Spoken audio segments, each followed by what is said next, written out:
Good evening, everyone.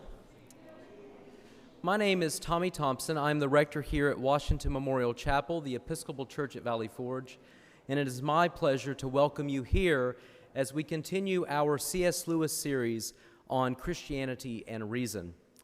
Tonight, it is my pleasure to introduce to you our speaker for the evening, Dr. Stuart Getz. Stuart is professor of philosophy at Ursinus College, just down the road. He is visiting scholar at St. Peter's College, Oxford, and he is author of numerous books, including C.S. Lewis in the Blackwell Great Mind series, published 2018, and a philosophical walking tour with C.S. Lewis, published 2014. And you can find those on Amazon if you're interested. And he has a forthcoming book on C.S. Lewis and higher education. So the person speaking to us tonight is someone who is really steeped in the philosophy and theology and just the life and the thought of C.S. Lewis. One interesting connection that I made with Dr. Getz after he started coming here to the chapel is I realized that he was in a book that I read in seminary. And my favorite class that I took with Dr. Joel Green at Asbury Theological Seminary was The Human Person, a Multidisciplinary Approach, where we talked a lot about the meaning of the soul and what is the soul. And in that book, of course, Dr. Getz was one of the authors who wrote about substance dualism, and here he is today speaking at Washington Memorial Chapel, so I thought that was really neat. So, I think it leads into how smart you are, not how old you are. And so at this time, it's my privilege to welcome to the lectern Dr. Stuart Getz.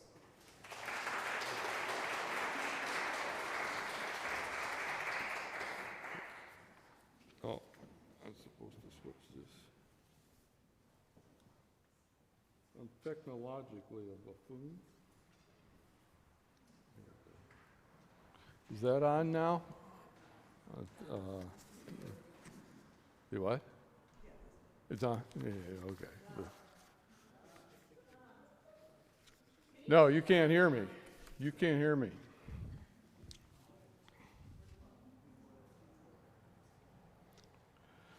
I'm not sure.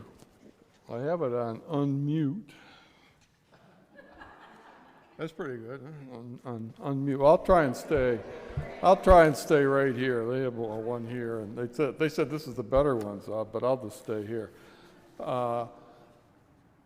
Yeah, tonight's talk is on Lewis on reason and the supernatural. And somebody, I don't know your name, when you walked in, he said you better be good tonight. And I said, oh, thank you. Actually, this is probably the toughest talk out of all of them that I scheduled to give. It's pretty abstract stuff, but it's actually what first led Lewis to change his mind is about this view of the world. And so to take it in any other way but first wouldn't do justice to the sequence of events that led him ultimately to Christianity. Have to understand, I believe, that Lewis was an academic, okay? He wrote children's stories. I mean, the breadth of the Lewis collection of works is astounding. So he wrote for children. He always thought, though, he was actually writing for adults. He said adults love children's stories as much, if not more, than children. And although it took place against the backdrop of it, he's an academic. And the talk tonight will, in a certain way, be as much about contemporary higher education as it will be about C.S. Lewis. The academy has not changed.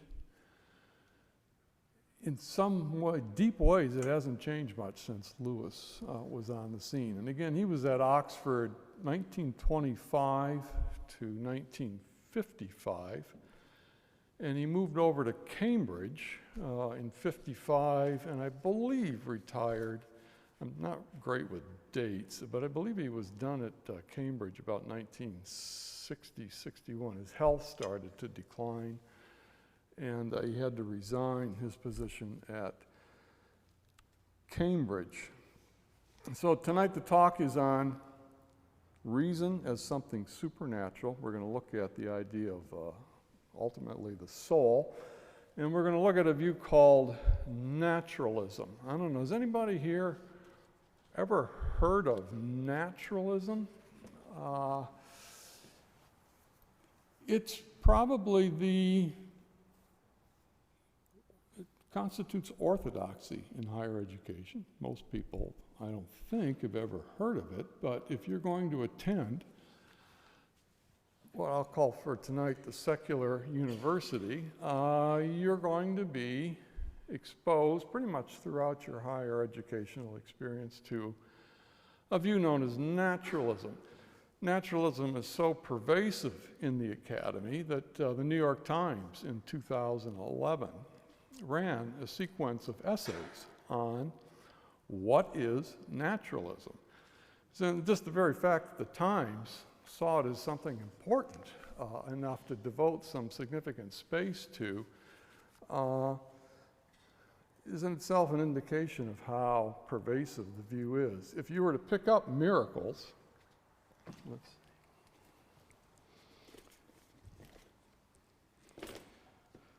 I did stop at Barnes & Noble. There were no copies of Miracles on the shelf. There was just about everything else that one would typically find. So reasoning like Lewis, I thought, well, either a lot of people came in here and bought up all the copies of Miracles, or they don't carry Miracles unless you order it, because it's probably Lewis's most difficult work.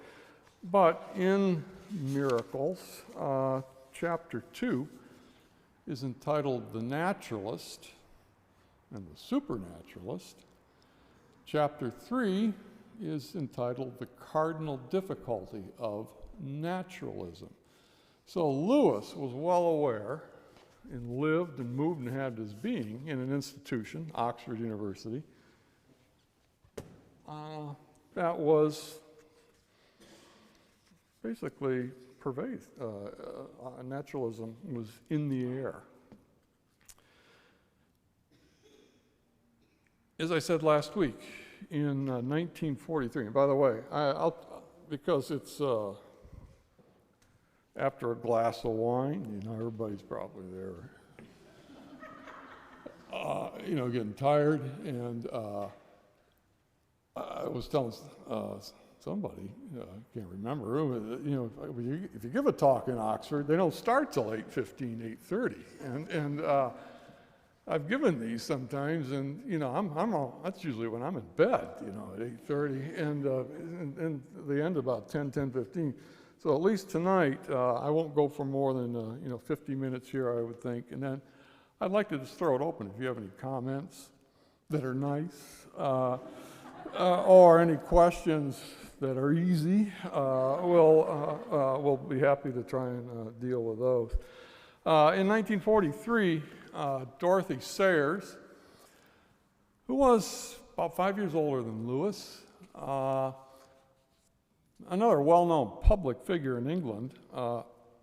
You will know her probably by her Lord Peter Wimsey novels, detective stories. She wrote to Lewis, and I quote, "There aren't any up-to-date books about miracles." Lewis, she wrote that on, I went back and looked this up, she wrote that on the 13th of May. Lewis, on the 17th of May, wrote back to her, "I'm starting a book on miracles." So in 4 days, there was no emailing going on. He just decides he's gonna write a book on miracles. I think I told you last week it was published in 1948. I actually think it was 1947. It's not really significant, but Lewis's tutor, Kirkpatrick, couldn't figure out why people didn't like to be corrected, told they were wrong. Well, I tell myself when I'm wrong. I think I got that date mixed up.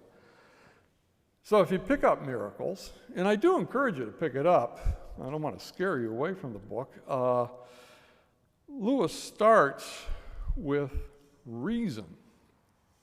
And you sit there and go, why start with reason if you pick up a book entitled Miracles, which is supposedly about the supernatural? You would think, as I said last week, why not start with something like the resurrection or healings or the incarnation? Well, here in a nutshell, I think is why he starts with reason. A miracle, again, he's an academic now, a miracle is an event in this world that has a mental explanation. It's an event that has a mental explanation. And you're probably saying, a mental explanation? What is that? Well, we're going to look at that in a bit. But that's essentially what a miracle is. Lewis then starts casting around, thinking, well, are there any other instances of miracles that we encounter in everyday life? And he concludes, yeah, we're going to see now in just a few minutes, reason is itself, or reasoning is itself, an event with a mental explanation. And then your being here tonight is an event with a mental explanation. And he becomes convinced there are two kinds of events that transpire every day of our lives. If they can happen, if they can take place with their mental explanations, in principle now, there's no reason why an event like a resurrection couldn't take place, because it's just another event with a mental explanation. It has a divine mental explanation as opposed to a human mental explanation, but philosophically, it's just another event with a mental explanation. So he turns to reason. He turns there. I'm going to read you several quotes from Lewis, and this one's actually from his brother, Warney. Warney said that, quote, the study of philosophy was to Lewis as inevitable as death will be. And so Lewis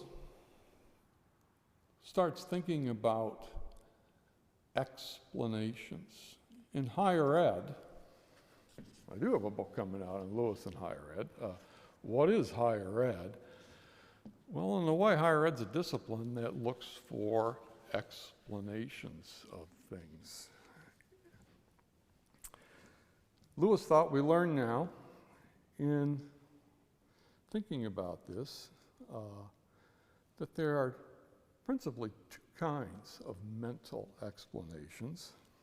There's a mental causal explanation, which we're going to discover in reasoning, and there is a mental explanation that we think of in the sense of a purpose or a goal. So there's going to be mental causes, and then there are going to be mental purposes as Lewis looks at this. Now, why did he turn this way when he's thinking about kinds of explanations? Well, he thinks if there's anything we know best, it's ourselves. And so I'm just going to read you here a quote now from Lewis. It comes from Mere Christianity. He says, there is one thing and only one in the whole universe which we know more about than we could learn from external observation. That one thing is man. We do not merely observe men, we are men. In this sense, we have, so to speak, inside information. We're in the know. So if we want to get some solid footing when it comes to thinking about the world, Lewis says, we have to start with ourselves, because with ourselves, we have inside information. We know from his writings that Lewis read St. Augustine, And here, I'll give you a quote from Augustine, and this is a natural lead-in now to what I'm going to talk about.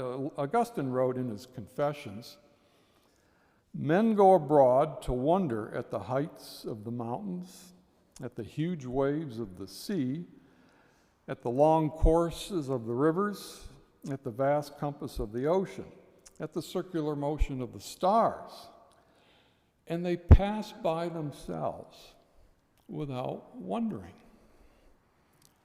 They wonder about everything else, but they don't wonder about themselves. Lewis, we know ourselves best, but yet there's something very peculiar about ourselves and our knowledge of ourselves, he thinks. Why do we all pass by ourselves, really, without wondering? Lewis wrote the following, quote, "When you're looking at a garden from the room upstairs, it's obvious, once you think about it, that you're looking through a window. But if it is the garden that interests you, you may look at it for a long time without thinking of the window. When you're reading a book, it's obvious, once you attend to it, that you are using your eyes. But unless your eyes begin to hurt you, or the book is a text on optics, you may read all evening without once thinking of your eyes. All these instances show that the fact that which is in one respect the most obvious and primary fact, and through which alone you have access to all the other facts, may be precisely the one that's most easily forgotten. Forgotten not because it's so remote or abstruse, but because it's so near and so obvious. And this is exactly how the supernatural has been forgotten. The supernatural is not remote and abstruse. It's a matter of daily and hourly experience, as intimate as breathing. Denial of it depends on a certain absent-mindedness. And this absent-mindedness is in no way surprising. We know ourselves best, but we're constantly focused on something else out there.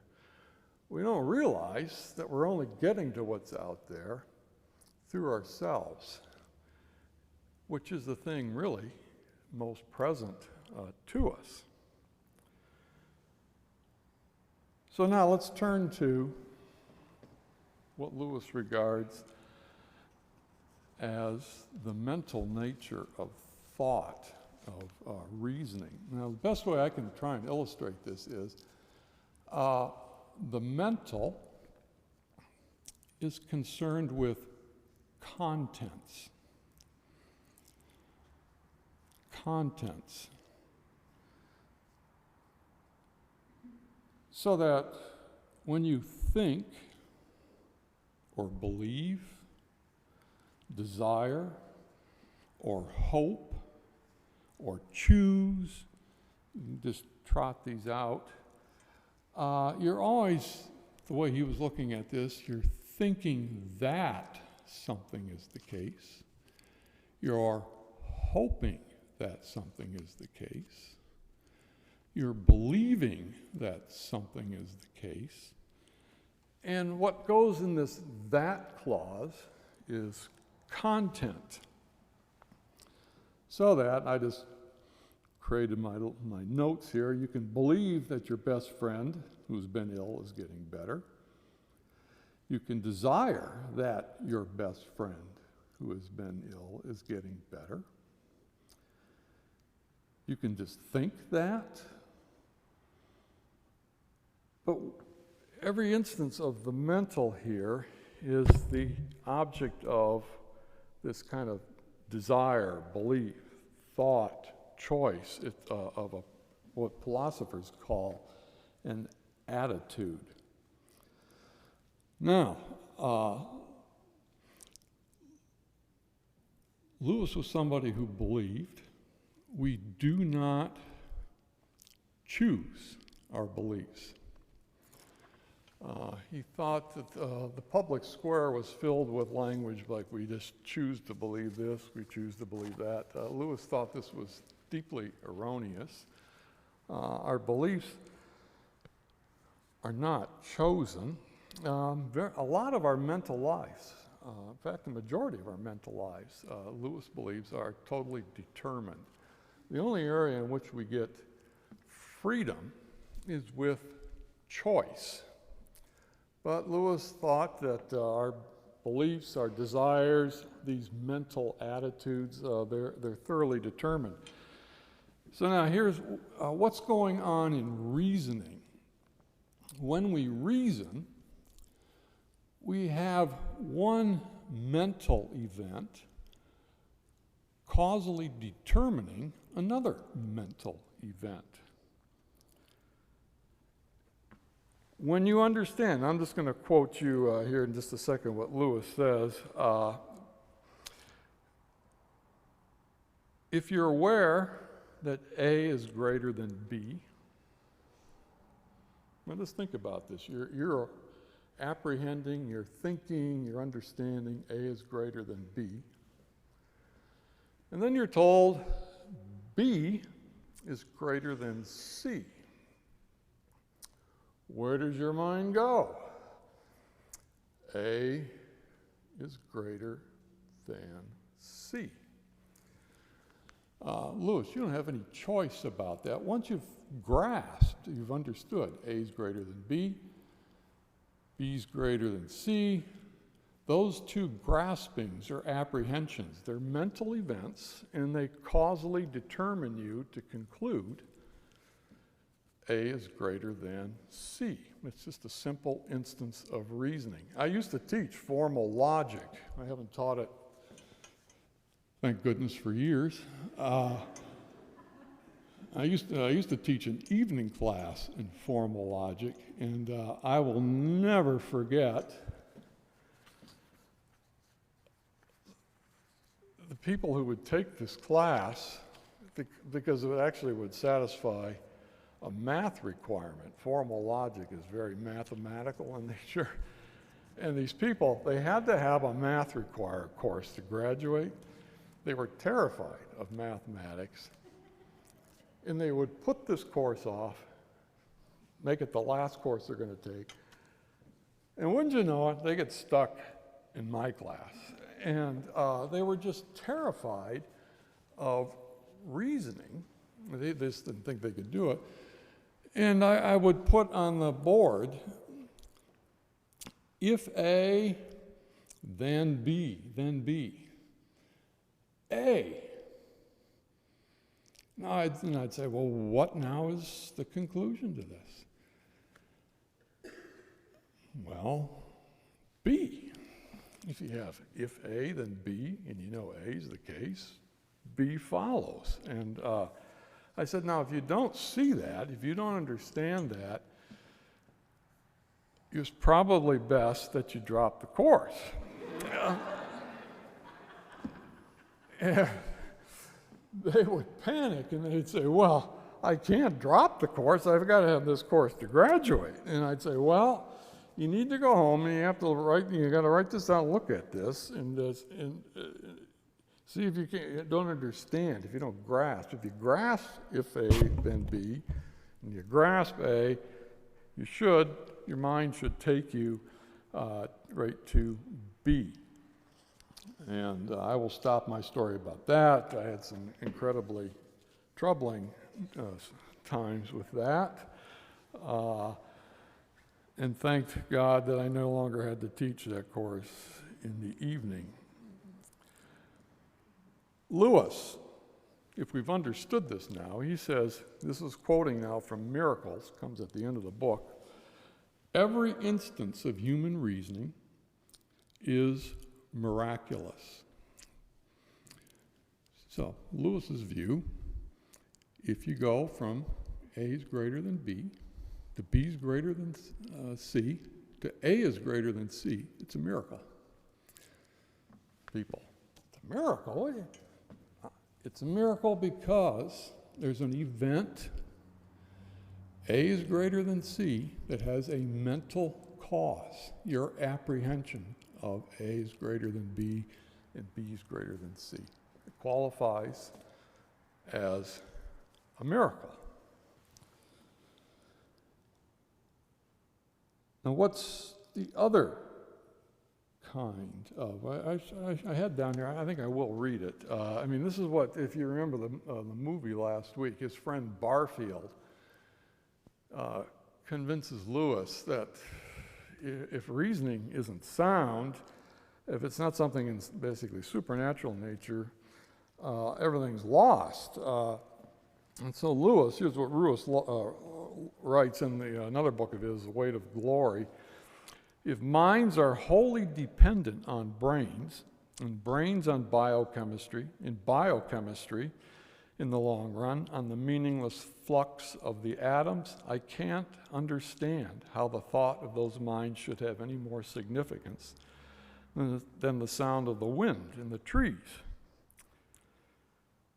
We are certain that in this life, at any rate, thought is intimately connected with the brain. The theory that thought, therefore, is merely movements in the brain is absolute nonsense. So Lewis is going to be somebody, as we're going to see in just a moment now. Lewis thinks, well, when we think, there are events going on in our brain. Our thinking is not an event in our brain. Our thinking is a mental event that occurs in the soul. What's the other kind of mental explanation? Well, it's purpose. Lewis, were he here tonight, would have suggested to all of us that each of one of us here is here for a purpose. Now, what might the purpose be? And you're probably asking yourself right now, yeah, why am I, what in the world, why am I here tonight? Well, the answer would be probably something like that I learned something about C.S. Lewis. Or Lewis thinks that probably wouldn't be that would be the second best answer. The best answer would be that I have some fun. The purpose is mental in nature because it's statable in a that clause. And it explains now, on Lewis's view, our choice and then ultimately our bodily movements. So the movements of our bodies are ultimately, when we act, are explained by a purpose. Now, two instances of mental explanation. Lewis believed the reality of reasoning in our acting for purposes indicates that we are souls. Sayers, in the same letter that she said to him, there's nobody who's written a good book about miracles, she said to him, quote, "You like souls." Someone wrote to Lewis and once asked him, "What is a soul?" He responded, "What is a soul? I am." This is the only possible answer, or expanded. A soul is that which can say, I am.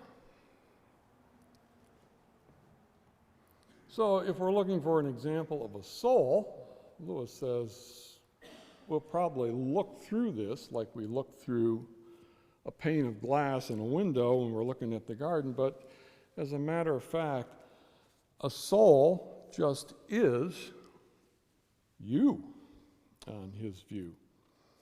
And he thinks that a soul now, and this is where it gets a little technical, but Father Tommy mentioned about substance dualism. If you're a person like Lewis who believes there's a soul that has a body there are two entities. There's the soul and there's the body. That's where you get this dualism. And the soul is something that persists through time and is the very same entity that it was, say, 3 weeks ago, 4 weeks ago, in its essence. So that when you leave here tonight, you entered as a soul, and you will leave, on Lewis's view, as the very same soul. You'll perhaps take away something new in terms of what you are thinking about or what you know, but nevertheless, the soul is this thing that persists through time. And it's the thing in which the mental explanations take place. Lewis believed everybody starts out believing in substance dualism.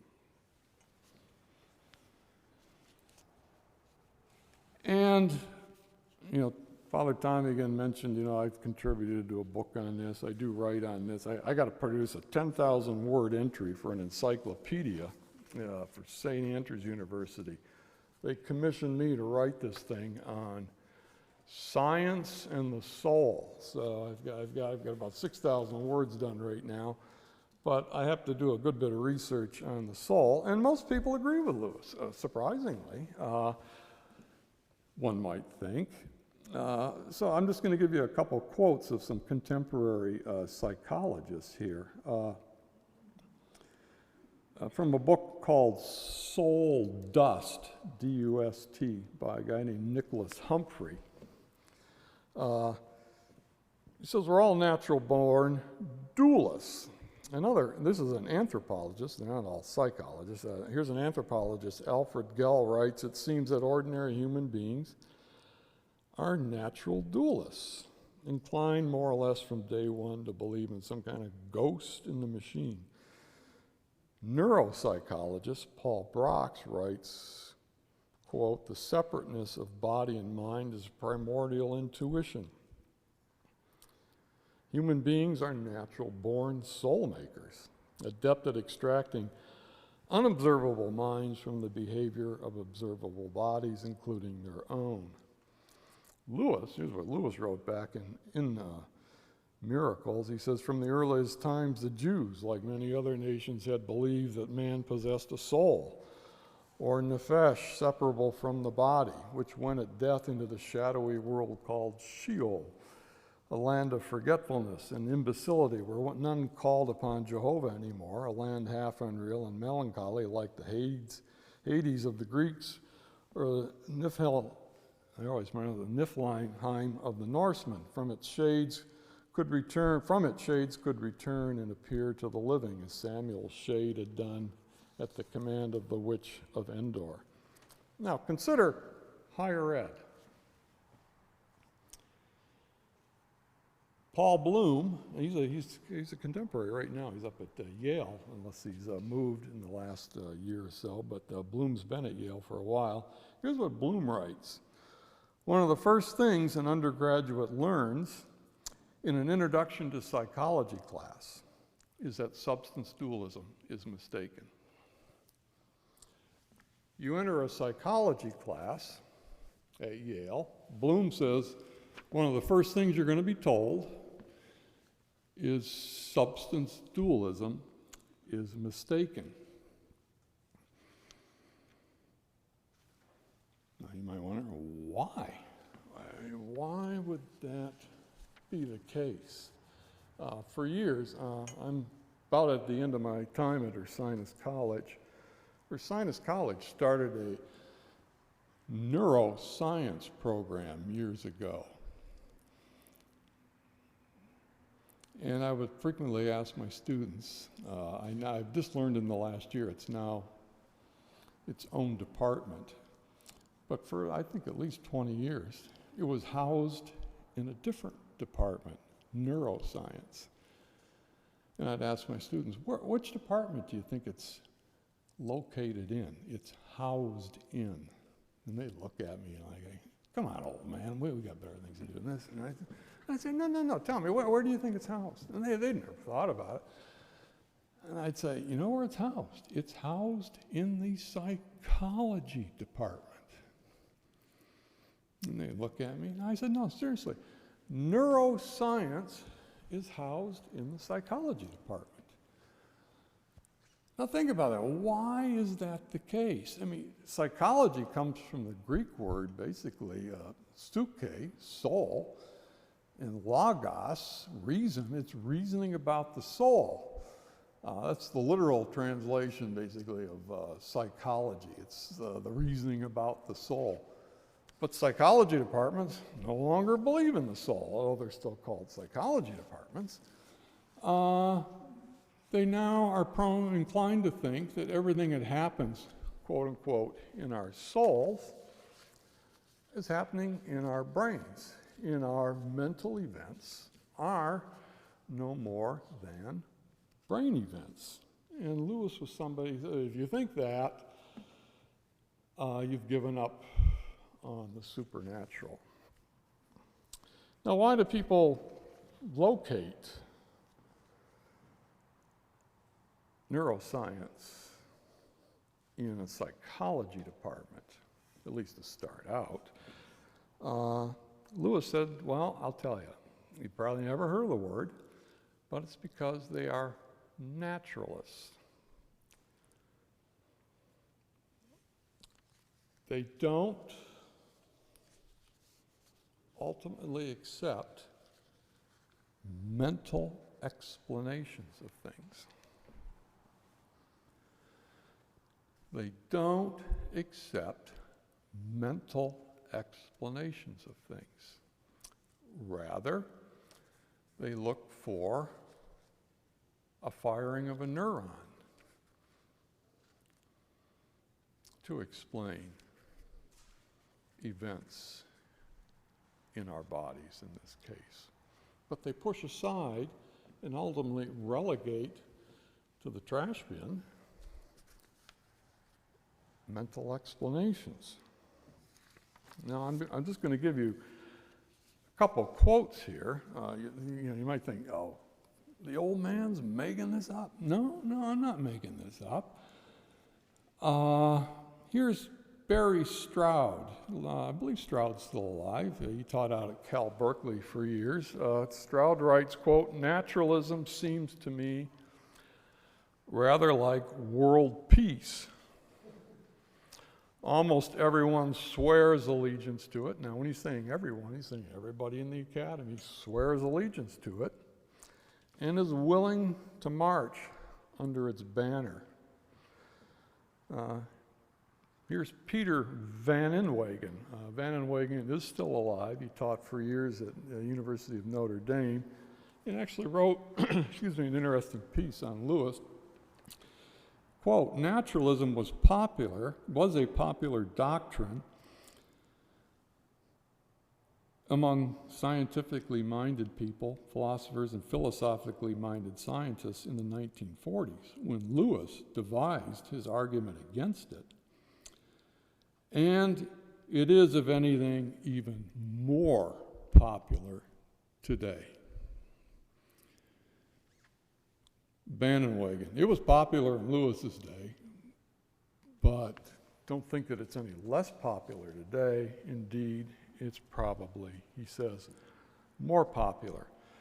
Now, I'm just going to read, just to certify that I've got my A's and B's straight here. I'm just going to read you two or three philosophers here, scientists who write about naturalism, what they think is what is an acceptable explanation. Here's a guy who teaches at University of London, David Papineau. He says this: "We may not know enough about physics to know what exactly a complete physics might include. But as long as we are confident that whatever it includes, it will have no ineliminable need for any distinctly distinctively mental categorizations, we can be confident that mental properties must be identical with certain non-mental properties. So here's Papineau, physics, king of the disciplines, or queen of the disciplines, or just the last word in the disciplines, physics. Well, is the physics we have today, do we know everything about how the world works? No, not at all. But we do know this. When physics gives us the complete story, the final story, you're not going to find mental explanations in physics. It will explain everything without any recourse to what's mental in nature. Here's David Armstrong. He's now deceased. He was in Australia. Spent most of his life teaching there. He says, quote, "If the principles involved in analyzing the all-embracing spatio-temporal system that is reality were completely different from the current principles of physics, in particular, if they involved appeal to mental entities, such as purposes, we might then count the analysis as a falsification of naturalism."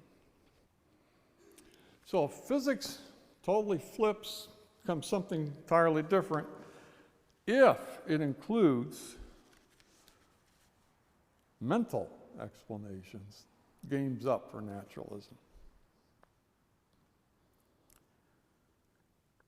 Here's Francis Crick. You might have heard of Crick, co-discoverer of DNA.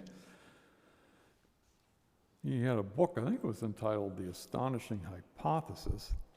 Here's the astonishing hypothesis, is that you, your joys and your sorrows, your memories and your ambitions, your sense of identity and free will are in fact no more than the behavior of a vast assembly of nerve cells and their associated molecules.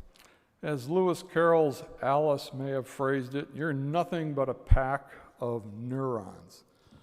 This hypothesis is so alien to the idea of most people alive today that it can truly be called astonishing. And so in the naturalist view, you're just a pack of neurons. And then here's Alex Rosenberg. Rosenberg teaches right now down at Duke University, a good Methodist school. Here's what Rosenberg says. One might wonder, how does he get into this Methodist school? Well, here's what Rosenberg says. Our conscious thoughts are very crude indicators of what's going on in our brain. We fool ourselves into treating these conscious markers as thoughts about what we want and how to achieve it, about plans and purposes. We're even tricked into thinking they somehow bring about behavior. We are mistaken about all of these things. You cannot treat the interpretation of behavior in terms of purposes and meaning as conveying any real understanding. The individual acts of human beings are unguided by purpose. What individuals do, alone or together, over a moment or a month or a lifetime, is really just the product of a process of blind variation and environmental filtration operating on neural circuits in our heads. So, Rosenberg's a thoroughgoing, sign on the dotted line naturalist. He said, if naturalism's true, you're not here for a purpose tonight. You're here just because certain neurons fired and moved your bodies in certain ways and led to your being here. So Lewis, taking this, again, he's from the academy. Sayers says to him, nobody's written on miracles. Lewis says, okay, I'm going to get on it in 4 days. And he didn't write it in 4 days, he just started it in 4 days. But he starts it with reason because in 2 weeks, here's the idea now, in 2 weeks, I'm going to go over Lewis's view of the meaning of life. Now, it only makes sense to show up in 2 weeks and think about the meaning of life. Now this is Lewis's view. It only makes sense if we're going to reason about this. If reason is something genuinely real. If reasoning is no more than just neurons firing, there are no mental causal explanations of anything. If there are no purposes that explain things, there's no point at all in thinking about the meaning of life. There's no point at all in reasoning about it, because reasoning, on the naturalist view, doesn't take place. Now, Lewis's final, what he thought, argument against naturalism was, he says, if you read the literature, I'm paraphrasing here now, if you read the literature about this stuff, go get the New York Times, 2011, people writing about this. What's interesting is people don't start out naturalists. They don't start out naturalists, they end up naturalists. They end up naturalists because they reasoned their way to naturalism. But, says Lewis, if reasoning itself doesn't take place, they don't even end up as naturalists because of any reasoning. So that the very position, he thought, just undercut itself. And then I'm going to close here and just throw it open for some comments, if they're nice. Questions, if they're easy. Here's Lewis. When we're thinking about 2 weeks now, about the meaning of life. He says, I'm all for a planet without aches or pains. I'm all for a planet without aches or pains. But I doubt I'd care for one of pure intelligence.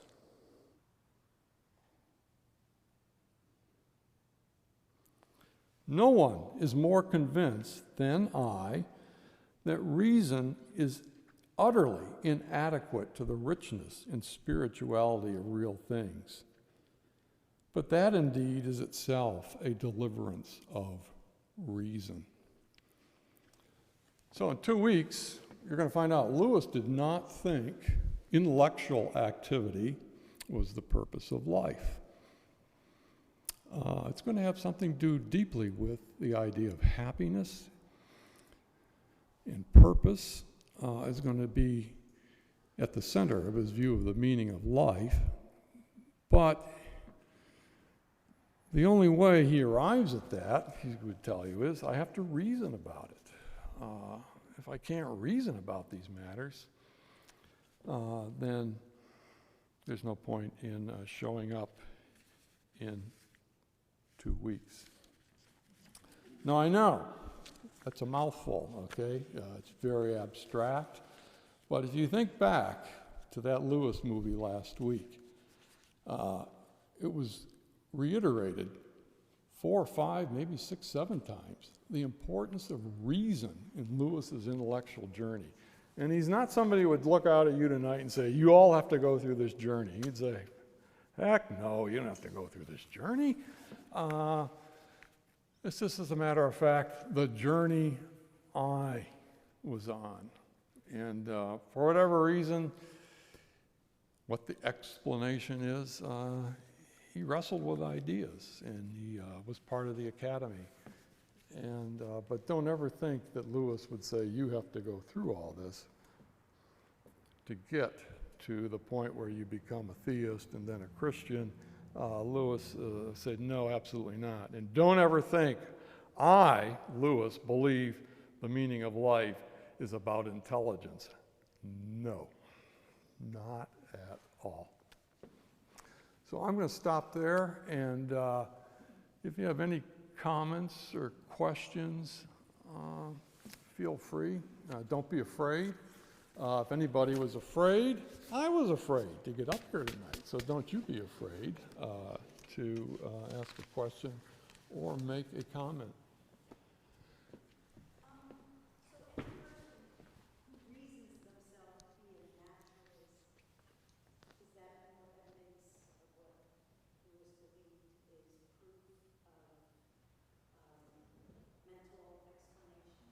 Yeah. The question is something like, the people who reason themselves to being naturalists, is that just one more instance or proof of the reality of reason? Lewis, yes, it is. And what's strange about it is they've used the very thing they think doesn't exist or doesn't occur to get to their view. And philosophers call this a kind of a self-refuting type view. The very process you engage in to get to the view is something the view rules out. And so Lewis he argued, it was just another instance of the reality of reason. I mean, the only alternative, philosophically, is somebody could walk in here tonight and say, I'm a naturalist. And you say, well, what's your reason for being a naturalist? No, you completely misunderstand. I have no reason for being a naturalist. I just am a naturalist. Lewis, that's a perfectly legitimate position to hold. You just believe naturalism. But what you can't do at that point is you can't in any way engage somebody else and try to reason with them about convincing them that the view is, all you can do is just, in Lewis's view, you can just assert the view. Lewis, there's nothing philosophically disreputable about that. Trouble is, it's very hard to believe anybody would start out a naturalist. But somebody could be, and he's an interesting guy. He'd say, maybe they're honest. Maybe they did start out as naturalists. But as a matter of fact, I haven't read this stuff too many years. Looking forward to going home and getting a good glass of wine, you know. I've never read anybody who started out a naturalist. Now, the next question, if your mind's working, what is the argument these people have that leads them to conclude naturalism is true? And, you know, that's a question. It's the right question. Unfortunately, I have to go home tonight. But it has to do with, I'll just tell you this, it has to do with the practice of science. They take science and they think because science is successful, thereby it implies the truth of naturalism. And you have to read, I mean, Lewis is very good on this in his book Miracles. He says, no, that's not the case. Where will you encounter naturalism? In the public square of the United States of America in the last 30 to 40 years, the place where naturalism was never, the word was never used as best as I know, the stuff that I read. Where it was encountered was in the intelligent design debate. Now, the way the media, the people who cover these stories, the way they present it, well, you can't invoke God in a biology classroom in the public schools. And that's the way it was always cast, as I recall. No, the proper philosophical casting of this debate should have been in terms of, are mental explanations acceptable anywhere? Indeed, are they acceptable in terms of our own behavior?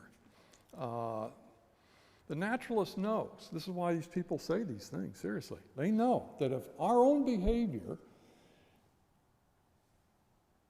and our own reasoning has a mental explanation, the dam is burst. Because the only difference now is whether there could be divine mental explanations. Philosophically, there's no problem. And as we're going to see, if you come back, as we're going to see, Lewis thought there's no philosophical problem with miracles. The problem is trying to make, would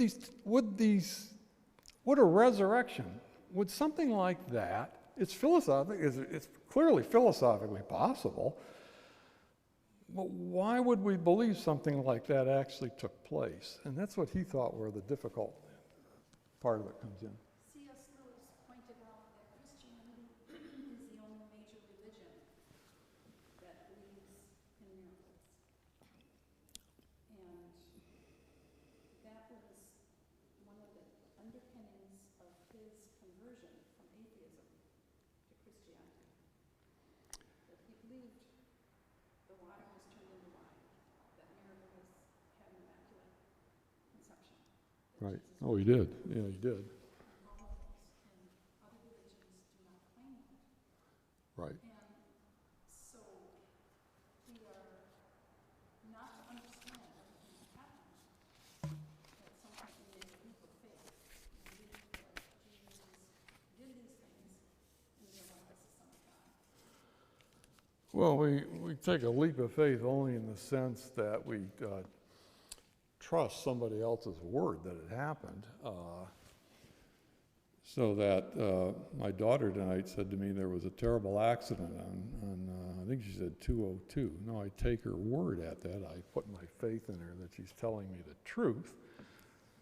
In that sense, yes. But Lewis would not just say it's a matter of faith completely in the sense that we just cast our reason to the winds and on this. Lewis, as we're going to see, he struggled to make sense out of these things. And he thinks the critical, if there are miracles that occur, and by the way, he says, somebody asked him, well, could there be miracles outside Christianity? He said, oh yeah. He said, I don't see any reason why not. But he's going to look at the incarnation and the resurrection. He thinks those are the linchpins that hold this all together. And it's just fascinating. I found it absolutely fascinating how he thinks those make sense, not just on the basis of faith. They actually fit into a reasonable view of the world. So I have to beg to differ. It is not just a matter of faith with Lewis. If we take faith as to be something that's totally divorced from reason, absolutely not.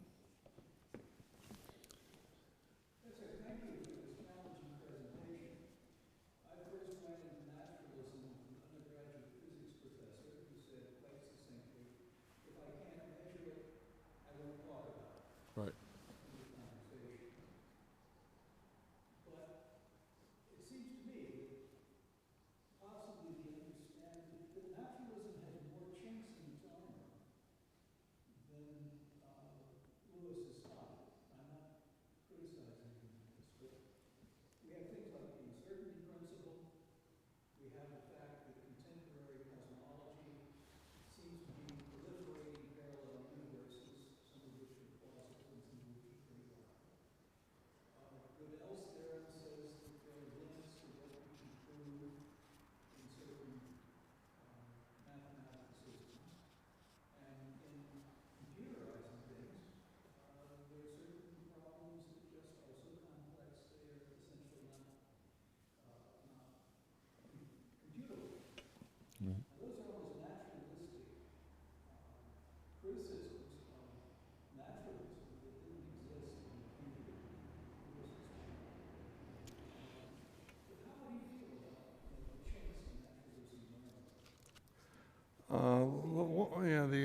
uncertainty principle, the indeterminism at the micro, what do you think? He actually addresses it in Miracles.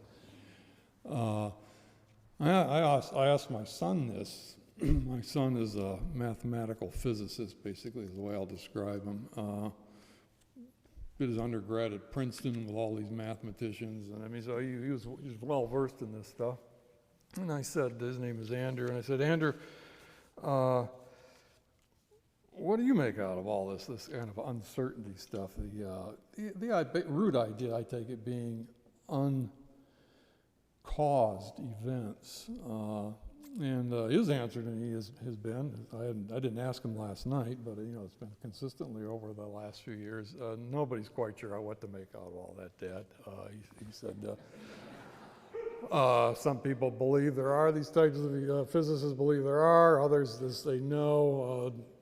That can't be the case, it's just our ignorance. We don't know what the causal explanation is.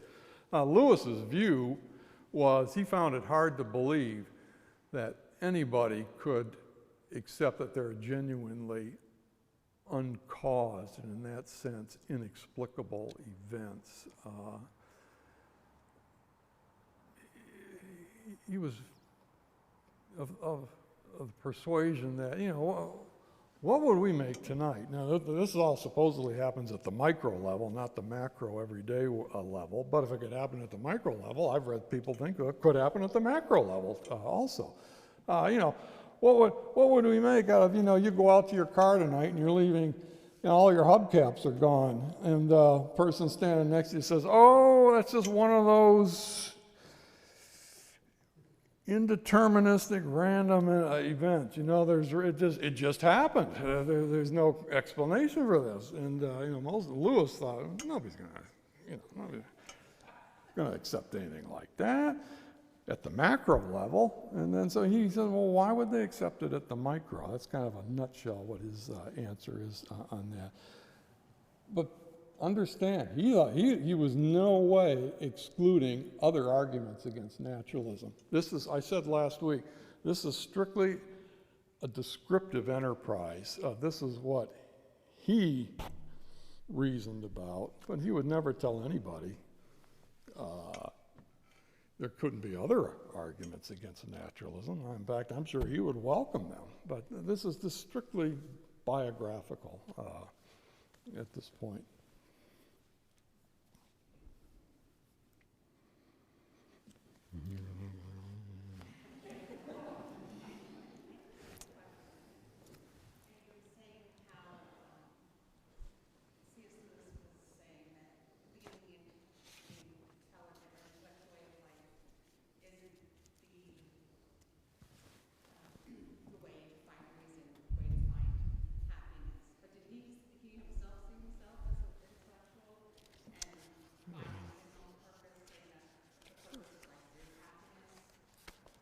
Yeah,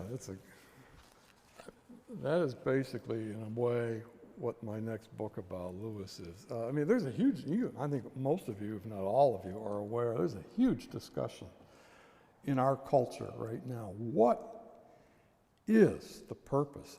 Now notice, it's what is the purpose of higher education? A lot of the arguments generated by financial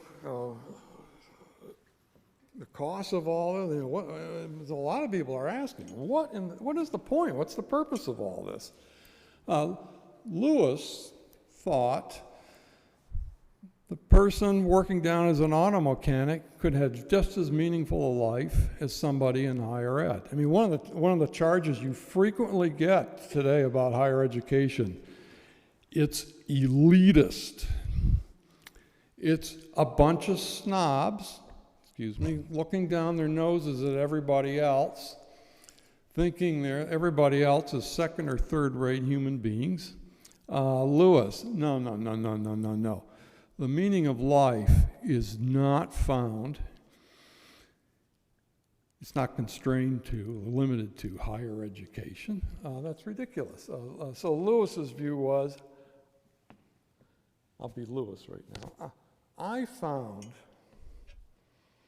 a meaningful life in higher education But I will never, and you will never find me telling somebody else, if they're not in higher ed, they can't have a meaningful life. Now, you're part of the academy yourself, I just learned before. You're down at Temple. I have to be fairly discreet here. You know, I have stood with colleagues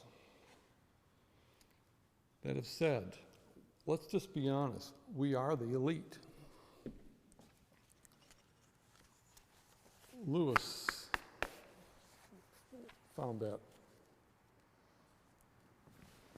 really just repugnant.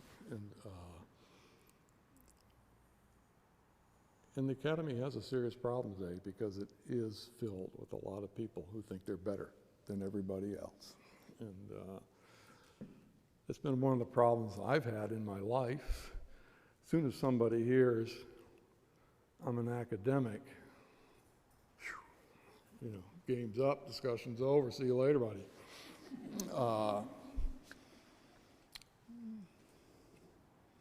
Anybody else?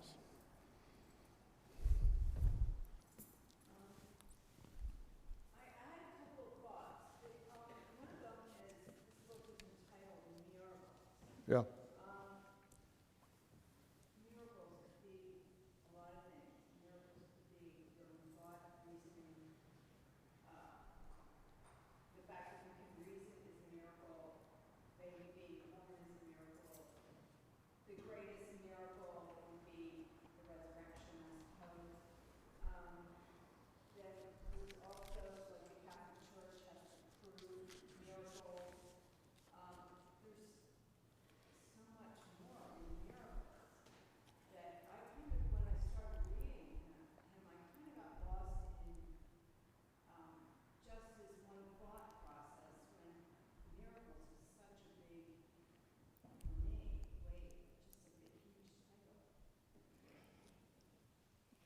Yeah, again, he's an academic, okay? So what academicians do is they look for unifying principles. There's a great diversity out there, and what they do is they look for principles that explain, hold things together, okay? And so what Lewis would say, basically yes to what, if I heard everything you said, would say yes, but what we want is some type of principle that captures a common thread through all of these, okay? And the principle, he would say, is something like this, if not precisely this. These are all events that have ultimately mental explanations. That's a common thread you're going to find through all of these. If there is no mental explanation for a certain event like this that you're thinking of, I take it, Lewis would say we would label it random. We would label it non-purposeful. It would just be something that lacked what holds all of these together. Yeah, I'm sorry.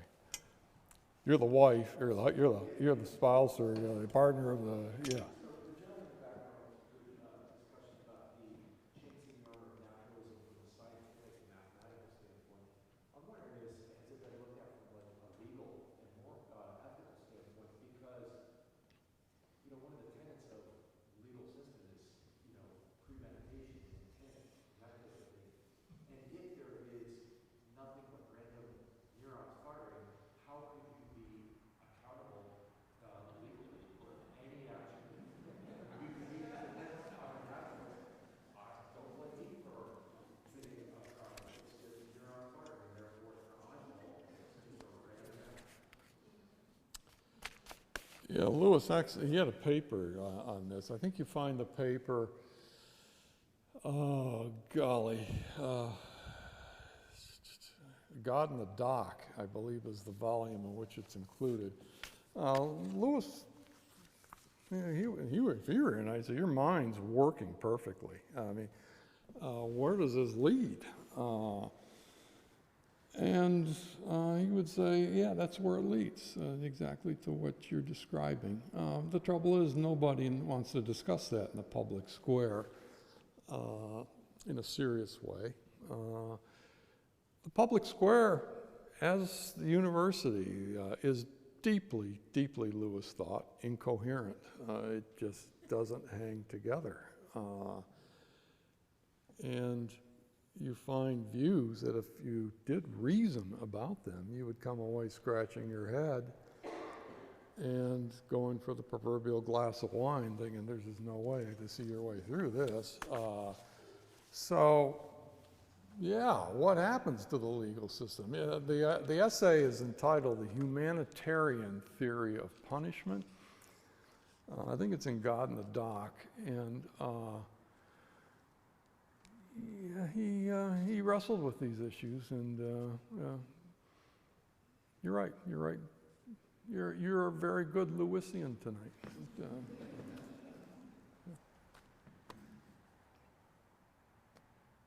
Well, I get the last word. I always tell my classes. Thank you for putting up with this. Okay. It had to be this way if we're going to try and reason through Lewis, because this is the process he went through. In 2 weeks, we're going to look at something that I think we're all interested in, is the meaning of life. I see Gardner standing back there. Gardner says, we got to entitle it The Meaning of Life, because people will come to the meaning of life. And I said, well, okay, we'll entitle it The Meaning of Life.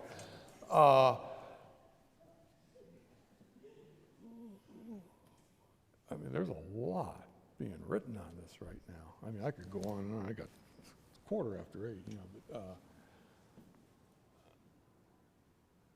Lewis thought of what we word the meaning of life. Again, this is 3 different ways. What makes life worth living? So if somebody comes up to you and asks, what's the meaning of life? Lewis, I think, would say, what are you asking me? What's the meaning of life? Do you know what you're asking? There's a general consensus now. What some people understand by what they understand when they ask, what's the meaning of life? What they want to know is, what makes life worth living? Meaning as value. What makes life worth living?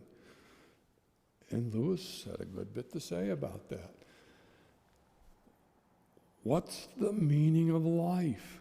To some people, that is, what's the purpose of life? Right away. You will find naturalists who discuss the meaning of life. They say right up front, there is no purpose of life. Can't be, because there are no purposes. So, what makes life worth living? What's the purpose of life? And then thirdly, do things ultimately make sense? Do things ultimately make sense? Do they fit together in the right way? And Lewis had had interesting things to say about all of these. So that's in 2 weeks.